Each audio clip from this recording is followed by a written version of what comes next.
സങ്കീർത്തനങ്ങൾ അധ്യായം 142. പരിത്യക്തന്റെ പ്രാർത്ഥന. ഞാൻ ഉച്ചത്തിൽ കർത്താവിനെ വിളിച്ചപേക്ഷിക്കുന്നു. ശബ്ദമുയർത്തി ഞാൻ കർത്താവിനോട് യാചിക്കുന്നു.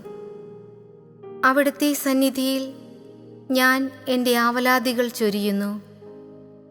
എൻ്റെ ദുരിതങ്ങൾ ഞാൻ അവിടുത്തെ മുൻപിൽ നിരത്തുന്നു. ഞാൻ തളരുമ്പോൾ എൻ്റെ വഴി അങ്ങ് അറിയുന്നു. ഞാൻ നടക്കുന്ന വഴിയിൽ അവരെനിക്ക് കെണി വച്ചിരിക്കുന്നു. വലതുവശത്തേക്ക് നോക്കി ഞാൻ കാത്തിരിക്കുന്നു. എന്നാൽ ആരും എന്നെ ശ്രദ്ധിക്കുന്നില്ല. ഒരു രക്ഷാകേന്ദ്രവും എനിക്ക് അവശേഷിക്കുന്നില്ല. ആരും എന്നെ പരിഗണിക്കുന്നുമില്ല. കർത്താവേ, ഞാൻ അങ്ങയോട് നിലവിളിക്കുന്നു. അങ്ങാണ് എൻ്റെ അഭയം.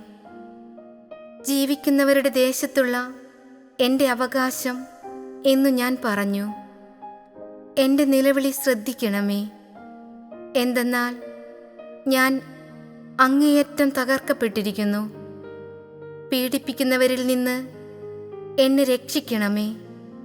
അവർ എൻ്റെ ശക്തിക്ക് അതീതരാണ്. തടവറയിൽ നിന്ന് എന്നെ മോചിപ്പിക്കണമേ. ഞാൻ അങ്ങയുടെ നാമത്തിന് നന്ദി പറയട്ടെ. നീതിമാന്മാർ എൻ്റെ ചുറ്റും സമ്മേളിക്കും.